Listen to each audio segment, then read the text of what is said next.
Jason Davis here on Morning Kick Around. Hot topic with our friend Simon Evans. You can find him at thesoccerbusiness.com. Fully formed website, podcast, the whole thing covering the business soccer in America. Simon, welcome to the show.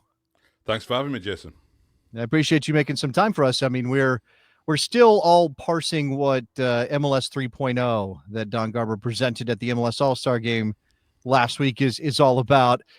This is standard nomenclature in a tech era. We're using these software versions as shorthand for some big change. Do you see what Garber said? And we can dig into the specifics here in a second. But do you see what he said as a formative change that would justify MLS 3.0? I think you can make that case. Yeah, I think if you look at the fact that it's going to be a different kind of calendar, which is MLS hasn't had before. It's going to be a different competition structure, whatever that's going to be. We'll find out maybe in December, but it's going to be different. We're going to have downtown soccer-specific stadiums in New York, in Chicago, and in Miami, and we're going to have changes to the roster rules, whatever they're going to be. So, yeah, I think if you put that all together, you can say that, yeah, it's going to look and feel a different MLS at some stage. Yes, and I would agree with you on the face of it. Of course, if we take everything that Garber said at face value. Now, maybe there's some elements of this we have no reason not to take him at face value, and I would argue, and I'm sure you would have your opinion on this, that MLS has largely followed through on many of the things they've talked about in the same way that Garber's talking about these changes. But as you said, we don't know what this competition format that he's teasing is going to look like. We don't know what roster changes are coming. And they've sort of hinted at big roster changes in the past, and then nothing really coming to fruition that is big enough to justify those claims. I would argue that the calendar is a massive, massive thing. And I think there's still plenty of people not sold on that idea. And it's important to point out, as you did in your piece, and as everybody did reporting on this, Simon, they didn't vote on anything. They just kind of talked about it again. No, they didn't vote, although Paul Tenorio from The Athletic did have in his report a source telling him that they had a kind of indicative vote, like a straw poll or something, where he was 27 out of the 30 owners went for the new calendar plan, according to Paul.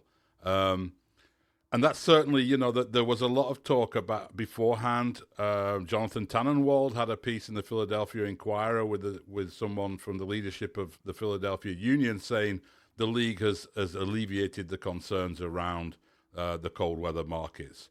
Now, how they've done that, again, we don't know. Wow, that's amazing if they've done that. The sort of clues or indications that I've picked up in Austin in conversations with people, again, off the record, take it with a pinch of salt, were that there is actually going to be a winter break of some sort in the new spring-fall system. But it's not going to be a break between two seasons like it is now. But it actually might not end up being that much shorter. You could play around with the schedule a little bit, play into maybe another week into December than you do now after MLS Cup, and maybe you start a little bit earlier, and then you've got that gap there.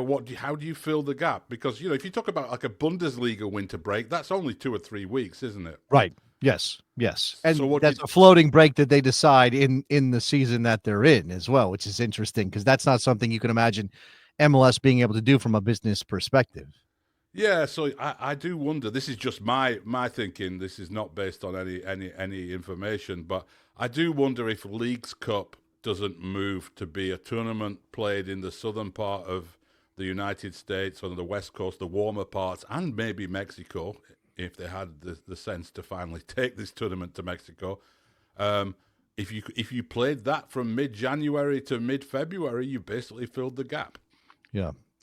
So this is obviously the biggest lift. It's the calendar change, and you said that the indications are that enough owners are convinced.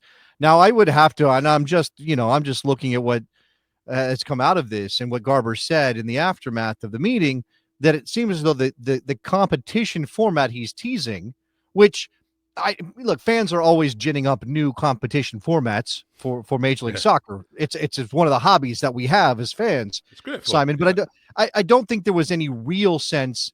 There was no talk and no scuttlebutt. There was no rumor that something like that was coming down the line. The calendar change, yes, we'd already heard about that a little bit, but we hadn't heard about the competition shift. Do you get the sense that the competition shift is necessitated by the calendar change? Possibly. And also, if you're going to do a competition shift, it would make sense to do it at the same time, wouldn't it? Even if it's not necessitated by it, it probably makes sense to do it at the same time if you're going to do it. I mean, what exactly it's going to be is really open to question. I mean, there's a kind of Kremlinology goes on with Garber press conferences, isn't there? You start trying to work out, and to be fair to him, he does drop you little breadcrumb clues and so on around his evasive answers sometimes. And he said it's going to be something that's familiar to people who follow international soccer, but the playoffs are going to be something different that we haven't seen in North America before. So so now we have just a big gaping. So I'm thinking, like, what's familiar to an international soccer audience? Well, single table, right? Sure, single table is familiar. Yes. Is MLS going to switch to a single table? Hard to imagine. We've heard a lot of talk about divisions. I didn't hear anything new about that, but there's been a lot of, whispers and suggestions that, divisions might be coming back, actually, because they did exist, didn't they, in the early days they did, yes, they MLS. did. And then what do you do with the playoffs? Who knows? They've changed playoffs so many times. Look, again, having been around long enough and having seen enough plans and manifestos and all kinds of things, I'm just in the moment here. Something I didn't prepare to bring to the table. Brian Strauss, I think, imagined some sort of group style format, a la World Cup. And if you're talking about international football fans and what they're familiar with, you could argue that groups at a World Cup are something they're familiar with.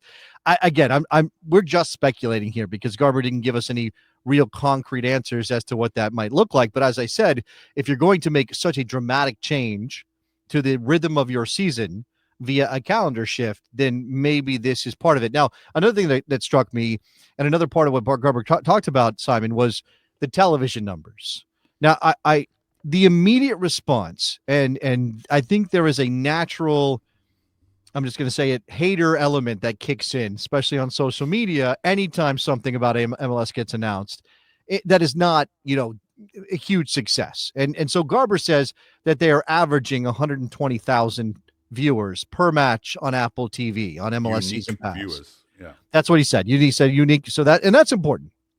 So the immediate response was like, oh my God, these are terrible numbers. You compare them to, I see your face and I want to get to this. Because the reaction was very much like, 120,000, that's nobody compared to the 3 million that watch a Liga MX game or whatever it might be in any given moment. Now, I think it's important to think of this as a different paradigm for measuring audience. Am I wrong about that?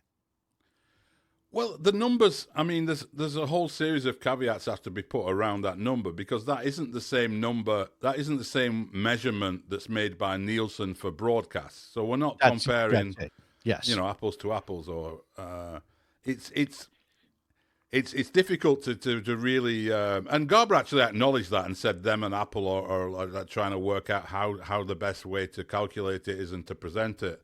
At least we got some sort of number finally after 2.5 years. But I think the 120,000, if we just park all the caveats about it, that's an average over a weekend where you got 15 games, right? So that's 1.8 million people watching Major League Soccer on a weekend. Now, that's not an amazing number when you compare it to how many people are watching Premier League or Liga MX or Champions League and never mind American sports. But that's a pretty decent number. In fact, I would, if you just said to me like, MLS are going to come out and say 1.8 million people are watching MLS every weekend, I'd have said, come on. That's actually a pretty decent number if that's right. Yeah, I think it's difficult because again, we're thinking about individual games and the sort of ratings we're used to hearing or the numbers we're used to hearing around big matches or matches on broadcast television or whatever it is. And those don't feel like big numbers. There was a time when MLS would maybe get 500,000 people to watch on an ESPN broadcast, Right. and for them that was a big number, right? But and again, in a given week, before in the previous model, Simon, in a given weekend, MLS would have 2 or 3 national broadcasts, maybe Yeah. 2 or 3, and cumulatively they might get to 1.8, but very doubtful most of the time. And then those local broadcasts aren't getting they're getting tens of thousands. Right. They're getting very small numbers relative to what this is. So if this is true, and again, look at what the league is trying to do here and make your own decisions about that. But if this is true, if you don't treat this as state media reporting fluffed up numbers, then it's not terrible. It's just different than, again. So this is what I wanted to get to is with this talk about the calendar change, with the talk about a competition format, obviously the roster rules and maybe letting the club spend a little bit more money. How much of that do you think, or do you believe, flows from the relationship with Apple that MLS is trying to make sure works? Well, certainly Apple have been adding to the pressure that's been coming from certain clubs, the big spending clubs, to loosen things up and to bring in more stars. I mean, Eddie Q was one of the heads of Apple on the sports projects. He was at Inter Miami at an MLS event about a year ago, and we got a little chat with him. He doesn't answer questions very often. Apple usually do a presentation with MLS. They don't do Q&As, but we got a few questions in, and someone said to him, "What do you want MLS to do to make the product better for you guys?" And he said, "Sign more Messis, sign more stars." And that's the message that's been coming from Apple. You want this thing to work, you've got to invest in it and bring the players in.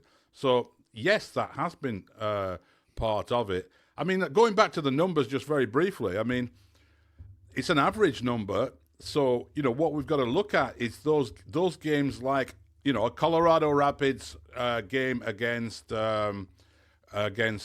Chicago, played up against 4 other games on a Saturday night.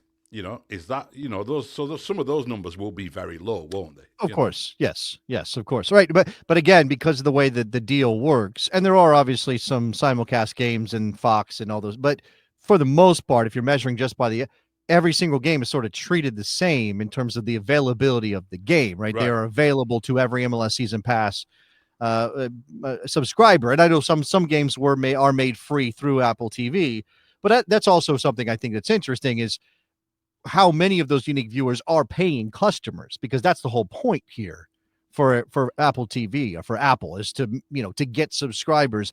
Now, I pointed out, and maybe I was jumping in on the haterade a bit, but I pointed out this is an international project, Simon. This is an international product. So how should we view those numbers when this is the same thing somebody in Argentina who wants to watch Messi would buy, or somebody in England who wants to watch MLS late at night would buy? Do those numbers look worse, or do you not really consider that here? So that 120,000 is a global number. It's not just a domestic number. Right. But my information is that it's overwhelmingly US, Canada. Okay. I think the project has been a little bit disappointed that the international aspect of it hasn't really taken off.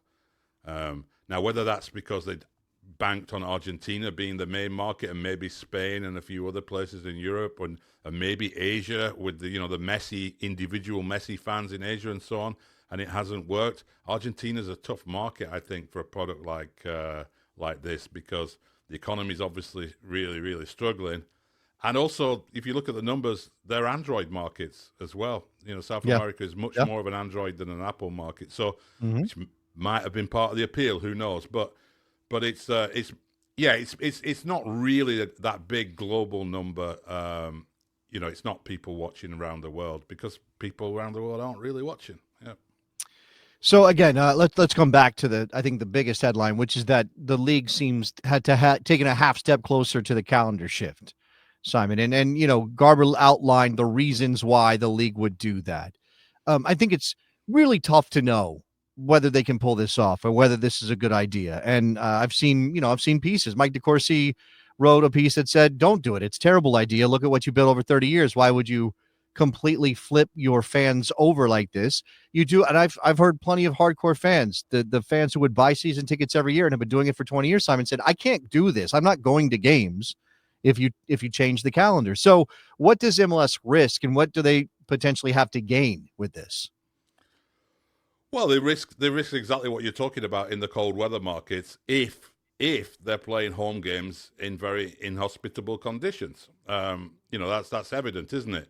Now, are they able to adjust it and do that kind of finessing of it that means that Toronto's not really playing home games in December and January? Are they able to do that? I think there is a way you can do it that would allow for that situation. Are they able to put together maybe a compensation package for some clubs to improve their facilities to make them better for cold weather games? Maybe putting roofs up or so on, or doing something with their training ground? Wouldn't surprise me.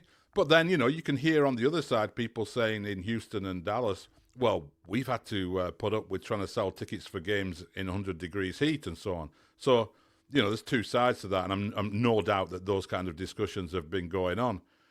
I think in the end, I think although the season will be an international calendar, it might end up in terms of the actual experience for fans not being that different. And I think that's what they're trying to do. I think that's what they're trying to do, is make one season go across two breaks.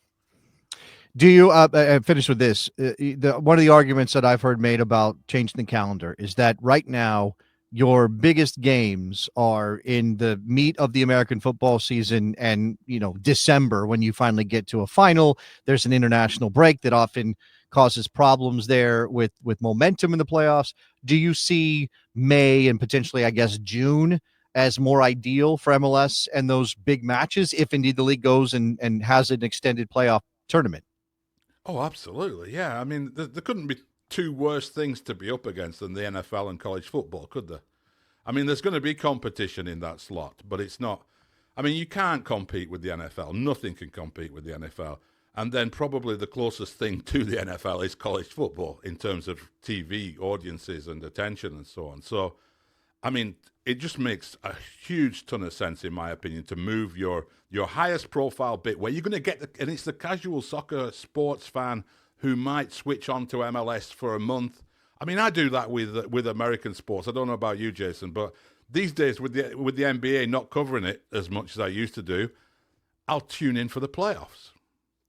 I'll watch the NFL regular season, but I'll tune into that for the playoffs. I know plenty of people who do the same with baseball because their regular season's so long. Yeah. And MLS could put itself in that position, really, which I think is a realistic goal and a sensible move, really. Well, I mean, that requires a different kind of mindset about accessibility to the games when we do get down to the playoffs, but maybe that's something that they're considering as well. And again, I do what I think I take away from Don Garber's comments in Austin, Simon, is that lots of things are on the table, and this is not a league that's going to stand pat right now. Absolutely. And what you're talking about, accessibility, it's clear as well within the Apple deal that MLS has been pushing for those easier access points, whether it be through, the Comcast, DirecTV, and so on. Less exclusive, more games going on to Apple TV and not behind the MLS Season Pass. We're going to see that with the League's Cup. That's already something that they're bringing in. Whether MLS Season Pass survives in its current form, I'm slightly skeptical about now, because I think maybe Apple's willing to just put it out there on its Apple system, and maybe you pay for it in a different way. And then there's a lot of talk about there being a break clause, maybe in halfway point. Now, that's never been confirmed, but I spoke to a couple of streaming experts who think that's the case, and it kind of would make sense for both parties to have had some sort of break clause in there. If that's in 2 years' time, that could coincide with all this as well. So one thing I want to make sure that people understand, and this is something I kind of missed initially, because I said, "Oh, Don Garber's talking about this change, the calendar change, like it's going to happen," but they didn't take the vote. And one element of this is collective bargaining and the players and making sure they're on board, Simon. And I know we've got timing that matters there. Yeah, and I think that might be why we haven't had a vote, to be honest, because you can't. I think it would be crazy, to be honest, for them to go out and say, yeah, this is our plan, it's all set, it's all agreed. We just need to talk to our players, and our CBA runs out at the end of 2027 as well. makes a ton of sense to do a lot of all this together, to get a new CBA done. Maybe there's a break clause with Apple that allows you to have more access to your games, reorganize the competition. It's all going to happen pretty much around 2027, 2028, you would think. So, not immediately. It's not going to capture that World Cup buzz straight away. But it's a lot of things. So maybe going back to the first question, it is pretty justified to call it MLS 3.0 when we're talking about so many things as part of this package. Yeah, Simon and I, before we started, we're talking about when MLS 2.0 started. So if you have an answer to that question, hit us up in the comments and let us know when you think MLS 2.0 started. Simon Evans, The Soccer Business. Simon, thesoccerbusiness.com. Anywhere else we need to point people to? That's where you need to go to, thesoccerbusiness.com. There you go. Simon Evans, thank you very much. Thank you.